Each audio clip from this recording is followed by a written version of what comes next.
Tyson was never meant to be a great champion. He didn't have the character. He was meant to be a shooting star. He was meant to be a sensational shooting star. It was like watching a pilot for a movie. Here's this kid, 13 years old. He's in reformatory. His life is about to head towards Attica or death. He was a great, great boxer. Walked the customer was taking my gloves off. I said, what do you think? He said, that's the heavyweight champion of the world. That was a right to the body and an uppercut to the head, and Berbick is down.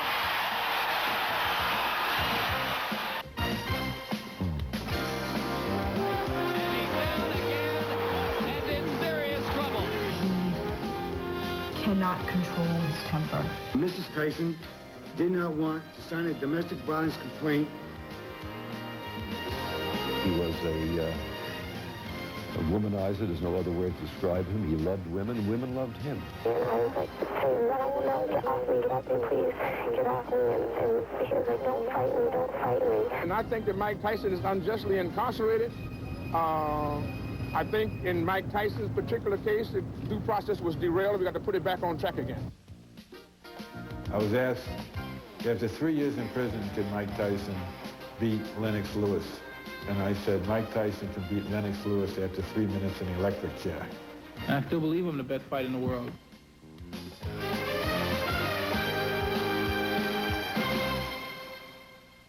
Michael Gerard Tyson was born into crushing poverty on June 30th, 1966. Tyson doesn't like to talk about his early days on the streets of a Brooklyn ghetto. There are no pictures of his mother, Lorna, but Michael was the third child in the family fathered by Jimmy Kirkpatrick. Kirkpatrick never married Lorna Tyson, so it was her last name that he was given. The Tysons, close to destitute, lived in Brownsville, one of Brooklyn's toughest neighborhoods. Kirkpatrick abandoned the family before Mike's second birthday. And some would say Tyson spent most of his first 25 years searching for a father figure to replace him. Young Mike was physically huge, but he had a sensitive nature, a high-pitched voice, and a lisp. The other children in the neighborhood picked on him mercilessly, taunting him with the name Big Head Mike. Friends say Tyson probably started fighting on the street as a matter of self-preservation as much as anything else. Perhaps it was for food and money to survive.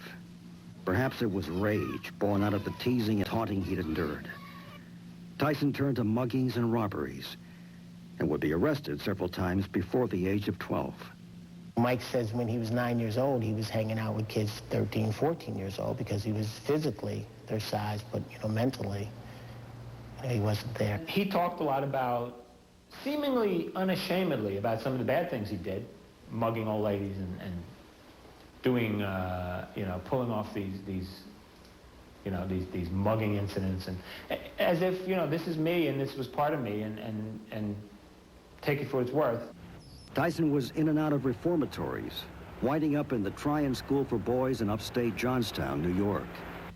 Tyson had already decided he wanted to be a boxer and asked to see a staff member named Bobby Stewart, who'd been a professional and who taught at the facility. Stewart told the 12-year-old if he wanted to box, he'd have to straighten out. The words changed Tyson's life forever. I remember him the first time I saw him, they were marching through the biggest staff on campus. We're marching him through from their place to ours. They said, he's coming. We had to put him in a holding room, lock-up room. And they said, Stewie, to me, they said, he's bad. He's uncontrollable, fighting everything. Doesn't go his way. He said, Mr. Stewart, he said, I want to become a fighter. And I said, yeah, so are the rest of these guys. I said, but if you look, it takes you got to be a fighter. You got to be tough, disciplined. He said, you obviously aren't, or you wouldn't be here in the first place. And I said, I'll work with you. I said, if your behavior continues, one slip, I said, and you're done. I'm not going to spend my time. So it was just remarkable. I told him when you go to school, I said, I don't care if you flunk every subject, but you behave. You behave, you don't act out, and you try. For 12-year-old Mike Tyson, perfecting the moves he learned from Stewart became an obsession. Long after lights out in the reform school, guards would hear Tyson grunting as he practiced into the night in the dark in his room. Perfecting technique became Tyson's obsession, and it didn't stop when he left Tryon, as Stewart found out when they went back into the ring. He hit me with a jab I'd never been hit. I'd never been hit with a jab like that ever. It rocked me, but I couldn't let him know. I grabbed him and tied him up. And so I acted like nothing went on. Boom, hit me again. Again, I tied him. I don't think he knew, because I wouldn't let on. If I let on, I couldn't let him overtake the staff. Bobby Stewart had trained in a small gym above the police station in the tiny town of Catskill, New York, learning his boxing from a veteran teacher named Cus D'Amato. D'Amato had also coached 2 world champions, Floyd Patterson and Jose Torres. So when Stewart's pupil Mike Tyson showed real promise, it was only natural that he would bring Tyson to D'Amato for a tryout. In 1979, the young Mike Tyson first climbed into this ring, and with D'Amato looking on, began to spar with Stewart. He was 27 years old, Stewart, and a former professional fighter. So obviously someone who should handle a 12-year-old kid. And Tyson showed extraordinary power and forced Stewart to open up to a point just to keep him in his place. You know, we always won 3 rounds. And after the second round, he was forcing me, you know, pushing me into the corner and stuff. I popped him. It wasn't really that hard, but it made his nose bleed in the spur. He got a bloody nose, and after the second round, I told him I had seen enough. And Mike said, we never stop after 2 rounds. We always go 3 rounds. And I saw Cus look over at one of the old timers he was with, and I said, boy, I got his attention already. We went to the 3rd round. He was as good as ever. And right there, I walked over to him, and I walked to Cus. Cus was taking my gloves off. And I said, what do you think? He said, it's a heavyweight champion of the world. Biography's look at Mike Tyson will continue in a moment. A&E's Biography returns to the life of Mike Tyson. At age 12, after a start that was far from promising, including crime, reform school, and no father, Mike Tyson's life suddenly had possibilities that didn't involve prison. Veteran trainer Cus D'Amato not only agreed to work with the young fighter, he took Tyson into the home he shared with Camille Ewald. The couple already had several young boxers living with them at the time. But when first offered the chance to live in the huge white house with its sprawling lawns, and when told he'd have a room of his own, Tyson couldn't believe it.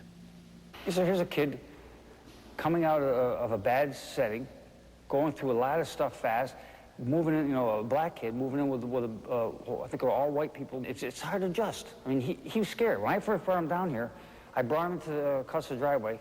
He said, what am I going to do? What's this? I said, this is where you're going to stay. Me? What am I going to do here? Take the garbage out? It was like watching a pilot for a movie. Here's this kid, 13 years old. He's in reformatory. His life is about to head towards Attica or death.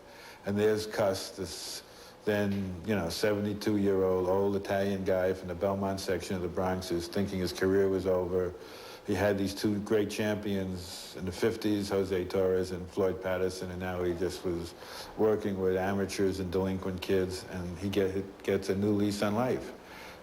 Bobby Stewart brings him this unmistakable prodigy who's a monster in the gym.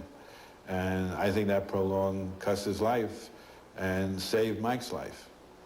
Tyson's new surrogate family was headed by D'Amato, who was already a boxing legend, having trained 2 world champions. When D'Amato talked, people in the fight business listened. Reporters and camera crews visited the small gym and Catskill home regularly. They saw that Tyson had immense potential, and they noticed he wasn't the typical rough street kid. Mike was shy. He was quiet. He was affectionate. He would come up to Camille in the kitchen and give her a hug, or even with the other boxers. And in the documentary that we made, there's a time when he takes this kid, Frankie, and just goes like this with him. And he could be playful, and he could be moody. You know, he'd be, you know, sad some days, happy others. And he was very determined about his, the way he was in the gym. He had a lot of concentration in the gym. And he was very fast. When you walk into the house, there's a kitchen table, and there's like a bench. It's further that goes around this way. And Mike is sitting there. And I look at him, and he's glaring at me. I look at this kid, and, you know, I thought he was probably like 18 or 20 years old. And then when they told me he was only 13, I just couldn't believe it. I love boxing, too, and I like doing it for myself. But, you know, I feel so bad, you know, like if anything go wrong, when I look sloppy, so many people that, you know, help me and everything to get me up here. I just don't want to let them down. I can remember Mike asking me to borrow my bicycle.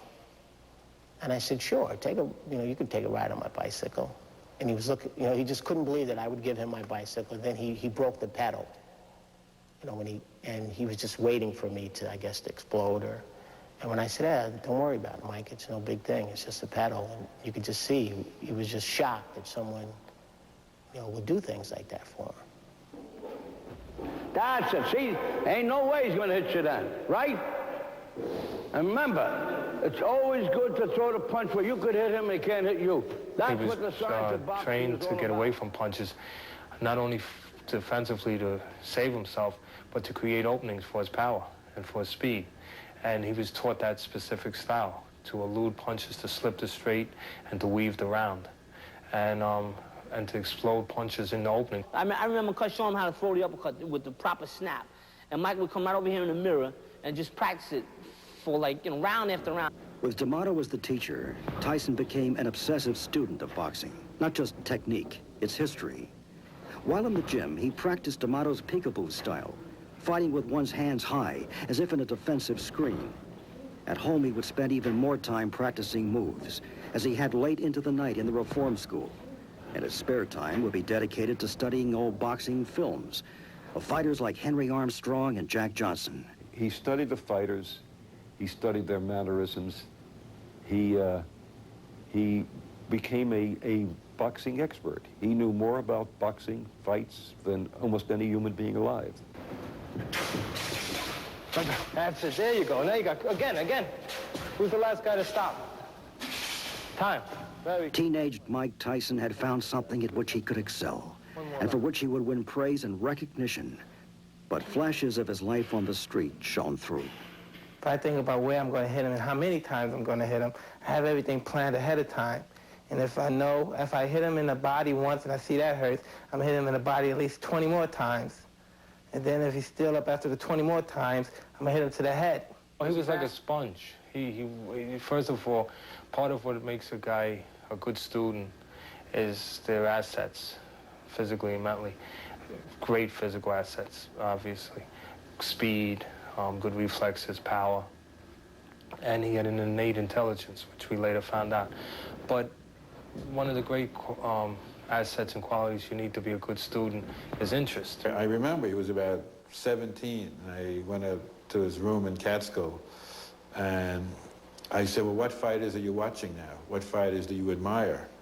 And he started to talk about Rocky Marciano, Tony Canzoneri, and Carmen Basilio, 3 white guys.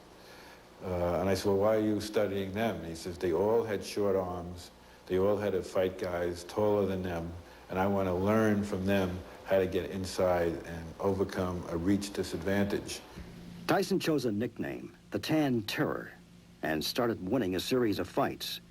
The victories, generally by quick knockouts, started making the local papers.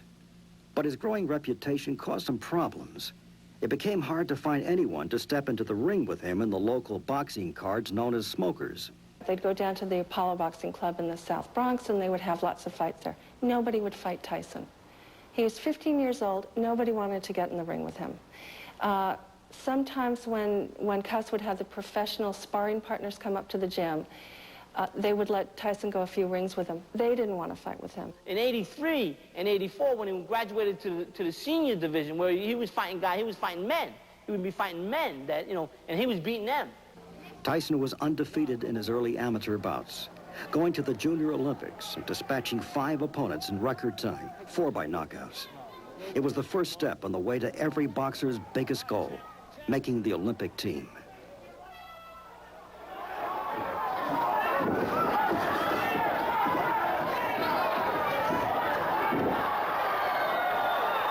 It was the first positive things that ever happened in his life. I mean, and he was getting in the newspaper for more than a police blotter.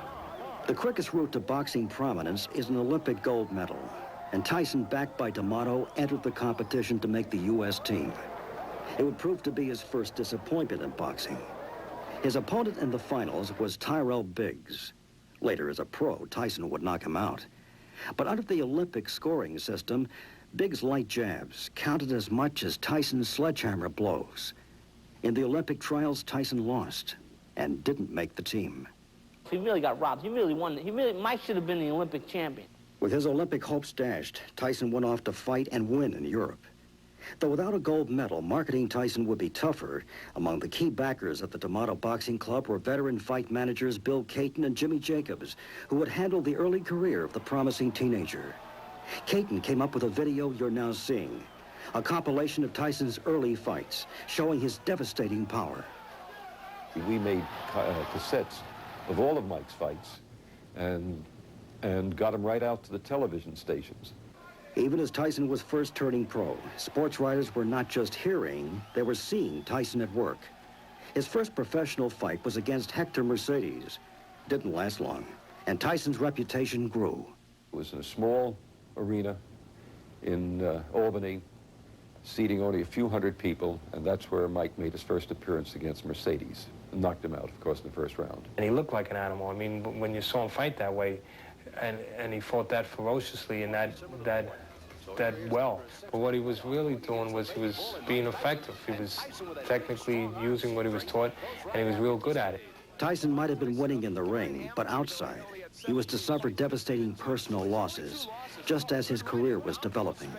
His mother, who had stayed in Brooklyn and who he loved, though he rarely saw her, developed inoperable cancer. Tyson visited her one last time in the hospital, then she quickly died. Suddenly, all Tyson had left was his surrogate family. I think it was 83 or 82. So then it's at that point, after his mother dies, is when he asked Camille, would you be my mother? And then Cus, I think it was 84, became his legal guardian. In 1985, Tyson fought 15 pro bouts, all ending in knockouts before the fourth round. But late in that year, as he was marching towards a shot at the heavyweight title, Tyson suffered what would be the most devastating loss of his life. November 4th, Cus D'Amato, the man who replaced what little real family Tyson had, died. Before his 20th birthday, Tyson was once again emotionally alone. The championship fight was 10 months away, but the lessons D'Amato had taught him were what kept Tyson focused as he prepared for the match. And I asked Mike, as we were driving along one day, I said, Mike, what would Cus say about this guy, about Berbick? And he said, what do you mean? I said, what kind of fighter do you think Cus would say this guy is? Because I wanted Mike to know exactly what level fighter Berbick was. So he wasn't too terrified, too afraid, too nervous. And Mike thought about it for a second. He said, well, Cus would say this guy's a tomato can. And I said, I just wanted to see if you'd think the same way I do. He said, yeah. That was a right to the body and an uppercut to the head, and Berbick is down. 19-year-old Mike Tyson dispatched Berbick in the second round, the former street thug becoming the World Boxing Council's heavyweight champion. Tyson, moments after being handed the championship belt, would dedicate the victory to the memory of his teacher, Cus D'Amato. Mike Tyson's managers, starting with Cus D'Amato, had kept the young boxer in the ring, fighting every 3 or 4 weeks. But as the new WBC heavyweight champ, Mike Tyson fought just 4 times in 1987, consolidating the title, with wins over James Smith, Pinklin Thomas, and Tony Tucker, and defending the crown with a revenge victory over Tyrell Biggs, the man who'd won the Olympic medal Tyson had been denied. In 1988, there would be 3 successful defenses, culminating in the sensational knockout of Michael Spinks in Atlantic City. Michael Spinks has to keep moving because every shot... uppercut landed inside and Spinks went down. That is the first time Michael Spinks has ever been down in a professional fight. And he's down again and in serious trouble.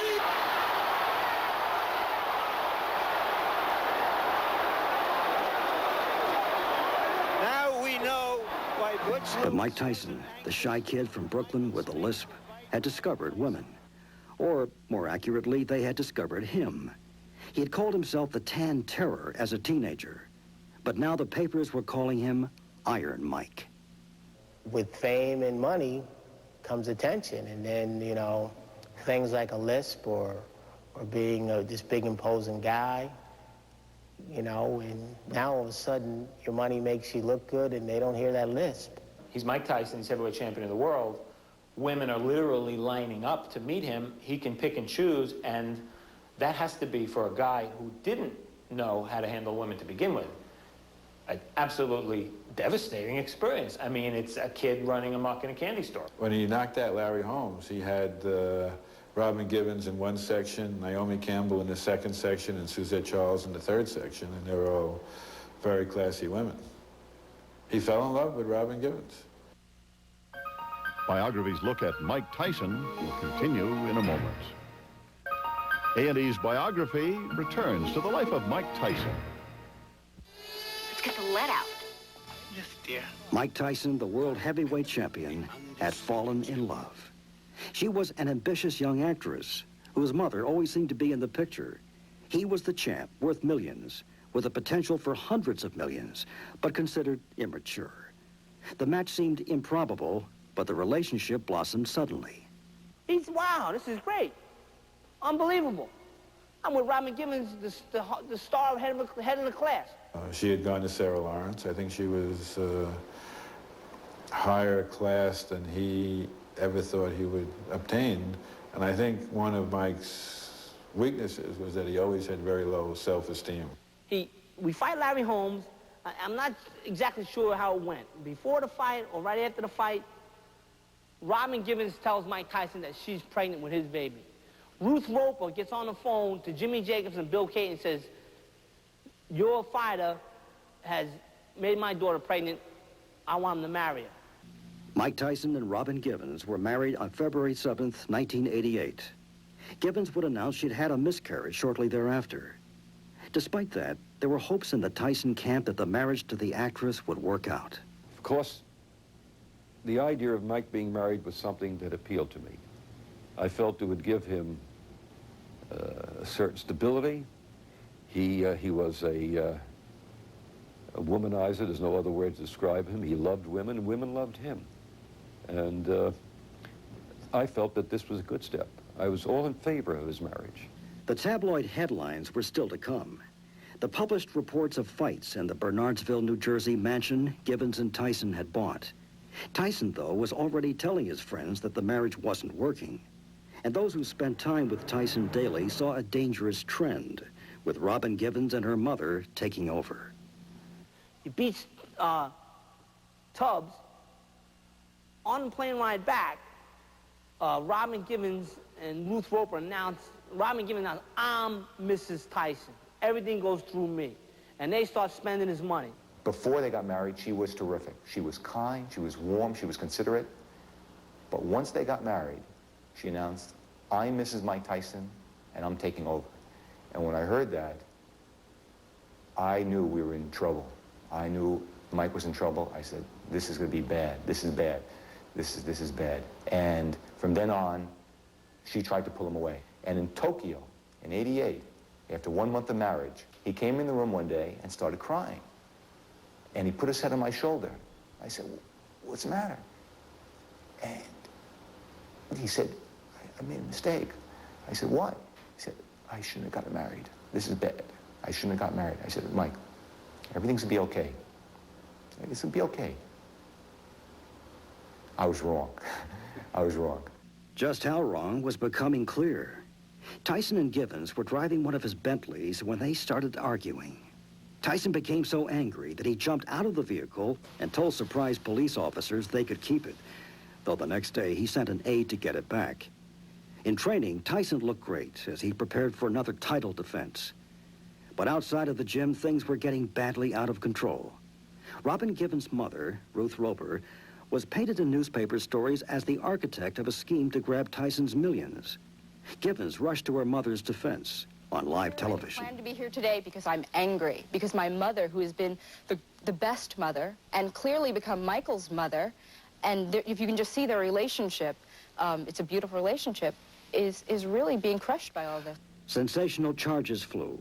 Allegations that Givens and her mother were trying to eliminate the people who'd brought Tyson to greatness. Givens portrayed herself as a loyal wife, trying to protect her husband against boxing sharks, who she claimed were stealing Tyson's money. With a vicious behind-the-scenes battle for control, only in the ring did Tyson seem safe. But that, too, would change. His fight with Spinks, he may have been one of the two best heavyweights of all time.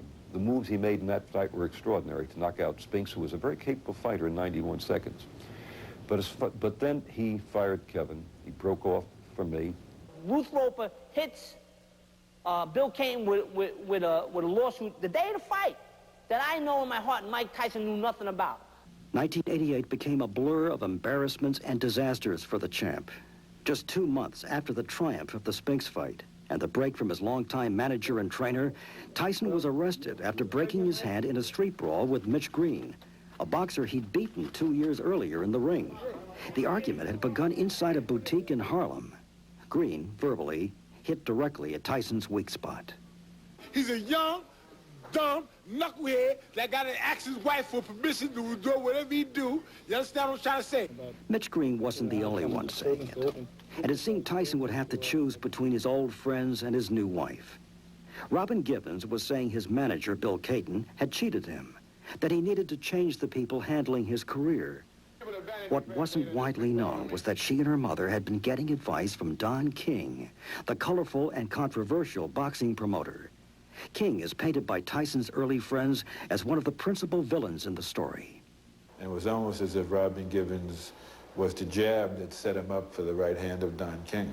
I'm a controversial figure because I succeed in spite of, not because of. Many people that has been beleaguered with the problem that I've been assaulted and assailed with would have been gone a long time ago. They wouldn't even be here.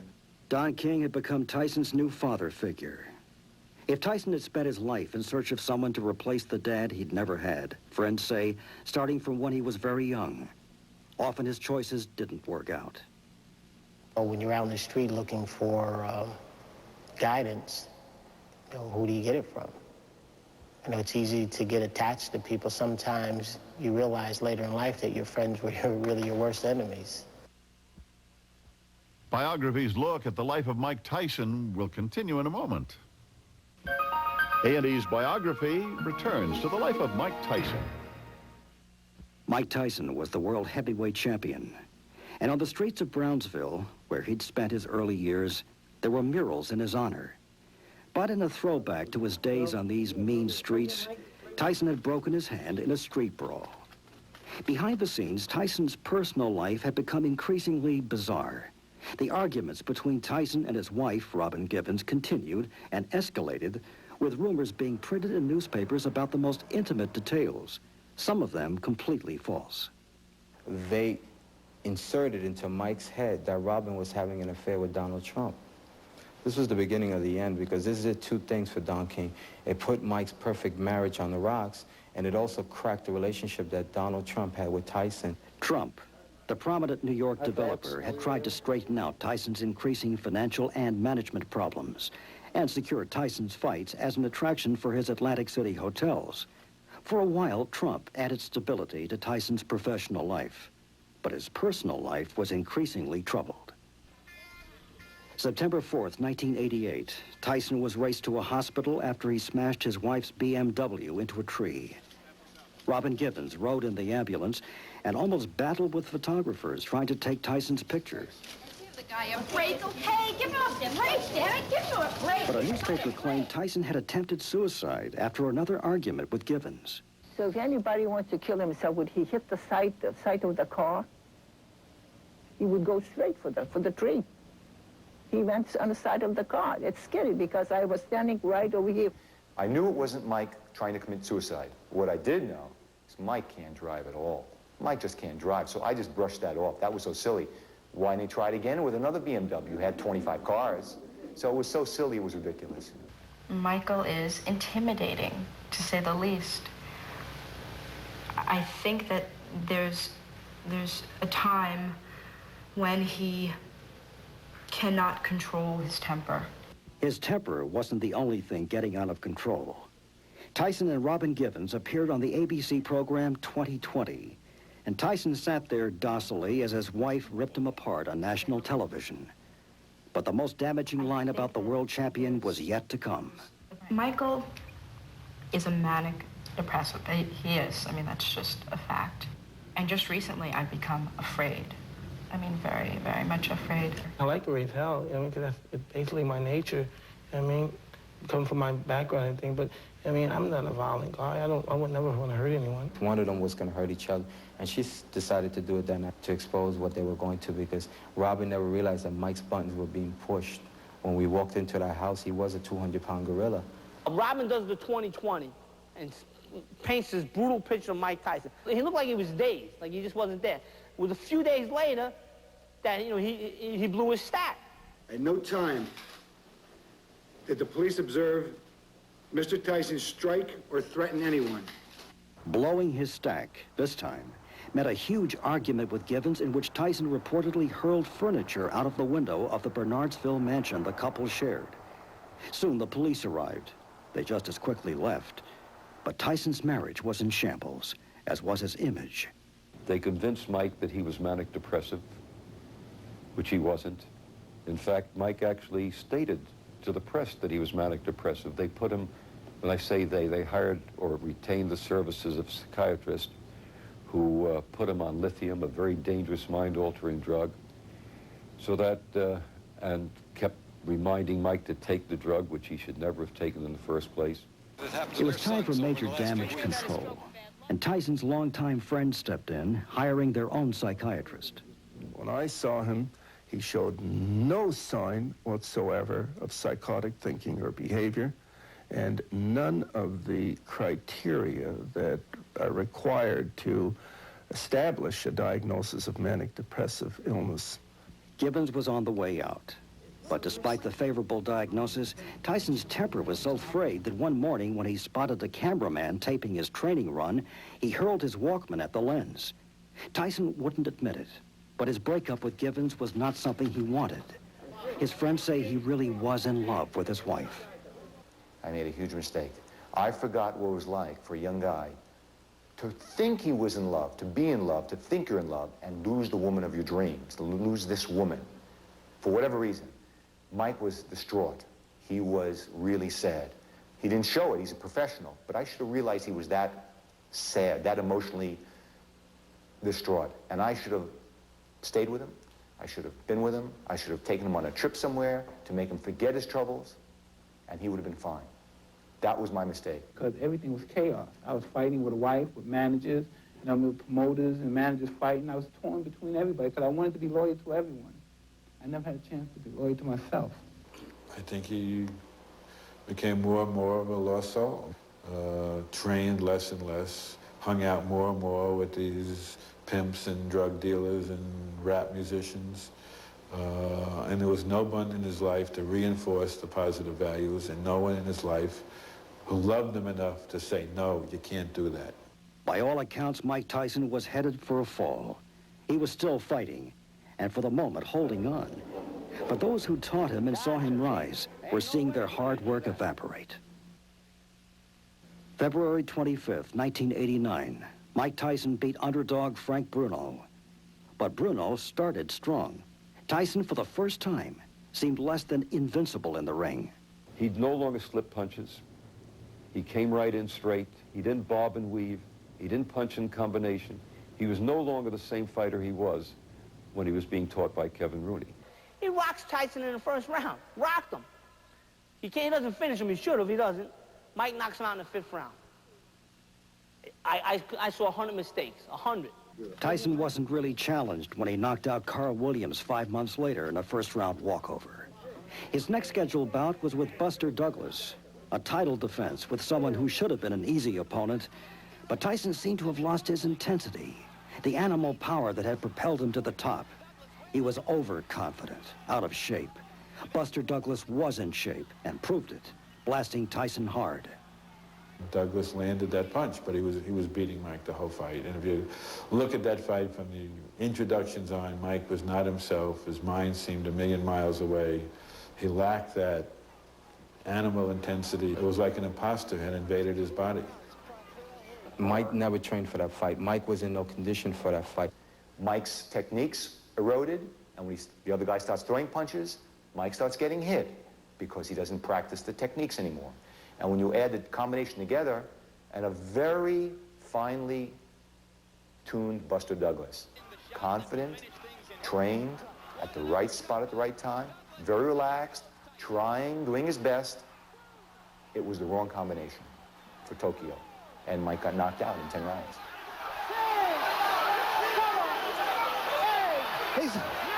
It's over. It's over. Mike Tyson has been knocked out. And when I was champion, I gave everybody a chance, and I didn't like anyone making any kind of excuses when I beat them. So by all means, I'm not going to make any excuses. I lost. The reason I lost, you know what I mean, not irrelevant. Just a loss is a loss. You take the bitter with the sweet, so we don't crack. And I still believe I'm the best fighter in the world. Just give me another chance. The titles are meant to be won, and they're meant to be lost. These things happen. But, you know, like I said, I'm the former champion. Just give me a rematch. Tyson wanted to fight Douglas again, but Don King didn't seem to be pushing hard for the rematch. As the controversy swirled, there were even louder questions about the pairing of the ex-champ and the promoter. Allegations that King's side called sour grapes. Complaints that King should not try to be both Tyson's manager and promote his fights. A manager tries to get as much money for his fighter as possible. A promoter tries to pay the fighter as little as he can because he keeps the difference between the income and what he pays the fighter. So there's a basic conflict of interest between a promoter and a fighter. Though he'd started his boxing comeback with a series of 4 impressive victories, Tyson went out of the gym, was alone and isolated. Then Don King asked him to come to the Miss Black America pageant in Indianapolis, saying it would help his tarnished image.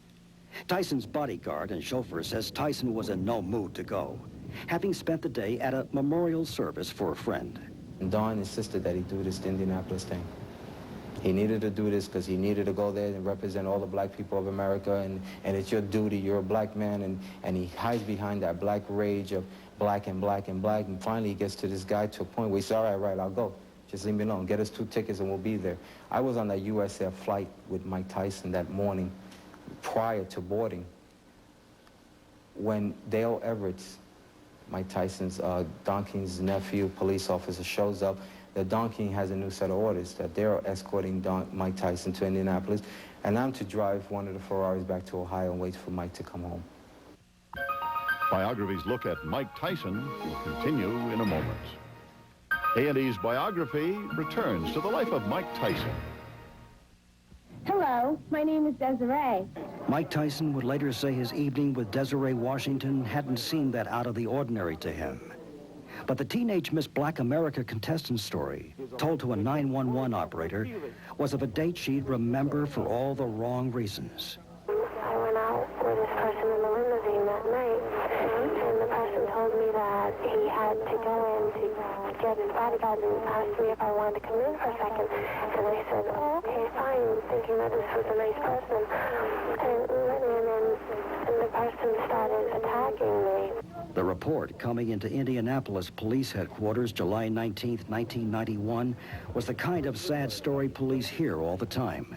But this time, the accused rapist was Mike Tyson, a world-renowned heavyweight boxer. I came out of the bathroom, and this person was in his underwear, and he just basically kind of did what he wanted to do, and he kept saying, don't fight me, don't fight me. And I was like saying, no, get off me, please, get off me. And he was like, don't fight me, don't fight me. And the person was a lot stronger than I was, and he just did what he wanted. And I was saying, stop, please, stop. And he just didn't stop. And, okay, now who's wrong? Mike Tyson had met Washington when he was brought to the Miss Black America pageant by promoter Don King. The visit was a publicity stunt in the middle of Tyson's preparation for his first big money fight after losing the World Heavyweight Championship. Tyson had asked Washington out on a date. She'd accompanied him back to room 606 in the Canterbury Hotel, his room, well after midnight. Tyson's account of what happened, recorded on audio tape when he testified before a grand jury, was that the only thing he'd done wrong was not treating Washington nicely after they had sex. He hadn't walked her to the door. I said, I want you. She said, I want to be me and you alone. Yeah. I want you. Yeah. Okay, what did she say? She said, okay, just call me. Did you say anything else? No, I had to leave. He's grabbed every woman in town. Mike Tyson was used to fans and victories. But when he came to the Marion County Courthouse, he was headed for the worst defeat of his life. Tyson would see what was left of his glory stripped from him, as a jury of 8 men and 4 women convicted the former world heavyweight boxing champion of rape. Sentenced to 6 years in prison, Tyson was led away in handcuffs. He's been convicted beyond a reasonable doubt. He's a convicted felon. He's a rapist. He needs to go to penitentiary like everybody else does. Every minute that Mr. Tyson is in confinement is a minute of It injustice. had been more than half his lifetime since young Mike Tyson had spent his time behind bars. And Tyson's attorneys battled, unsuccessfully, to keep him out of jail pending an appeal. But the conviction on rape charges proved more than a legal knockdown. And it sounded as if it might be the final bell. Mike Tyson seemed to have destroyed himself as spectacularly as he'd burst upon the scene. Tyson was never meant to be a great champion. He didn't have the character. He was meant to be a shooting star. He was meant to be a sensational shooting star. But halfway through his sentence, in an interview, Tyson said that when he emerged from prison, he'd fight again. And he declared he isn't upset with a woman who'd accused him of date rape. I'm not angry at it. I just despise the actions. Welcome to Larry King Live. Tonight on our King Size Week, Mike Tyson. So there's no bitterness? Or is there? I'm not bitter in this, but, you know, this is one time I would like to have a little revenge. You know what I mean? I always go from this perspective. Whatever happens, you know what I mean? And sometimes you hit me with your best shot, and we see how I handle it. But when the same thing happens to you, you must always remember never to take it personal. I never take this personal. Tyson's friends say it was the completion of a tragic circle. Tyson was totally alone. The key figures in his life were gone, just when Iron Mike needed them most. If any lesson that Mike Tyson has taught me, as my experience, is that money cannot buy you happiness. It can only buy you time until you realize that you're not happy. And that's the question here. He wasn't happy. When those boxing lights went out and those rings and everybody got a cut of their millions, and I was still sitting with the same guy who I met 6 years ago, who had no friends, no interests. But my situations of my life have to be conducted totally different than it was before. The Mike Tyson that was out there before conducting business was just a child. I wanted to tie it up. I was just 20, just turned 20. I wanted to tie it up. I was just a child. And I left. I had no chance to cultivate myself. Because if I did cultivate, I didn't cultivate in the proper direction because everything was chaos. In prison, Mike Tyson says he is a changed man. He has converted to a new religion, Islam. But he's fallen back to an old belief about those around him. I believe everyone that's involved in my life, one day or the other, will betray me. I believe that. I totally believe that. Artist Leroy Neiman is one of those who visited Tyson in jail. He's smaller, lighter, but he's clean. His complexion is clean, you know, and his eyes are just completely pure and clean. He listens, he's sharp, he's relaxed. He's counting the days, I guess. The greatest country in the world, man. This is America, baby. Okay. Don King was facing his own legal troubles, having just been indicted for insurance fraud when he was asked about Tyson's future. What do you think he'd come out and fight and win? Yes. Yes. I've been robbed and abused and taken advantage of all my life and lied to. I'm not going back into that same predicament again. You know what I mean? Eventually, I'm going to have a family, and I'm going to have children, and I have to set an example for that. So I'm a specialist in it. I'm just a specialist. There's no doubt about it. And Allah forgive me for being vain, but I'm just expressing the fact I'm the best in what I do. I'm just the total best. There's guys out there that are great. They're great fighters, but they could do anything else. This is all I want to do. And new WBC heavyweight champion of the world, Michael Tyson. Can Mike Tyson fight his way back to the top? After his release from prison, he announced at a press conference that he would fight again. Some people wonder if he can regain the title, but there's little doubt that whenever he does fight, his bouts will be the most lucrative boxing matches of all time. Now let's see what's coming up on our next biography. You'll join Peter Graves and me weeknights here on Biography. I'm Jack Perkins. Thanks for watching.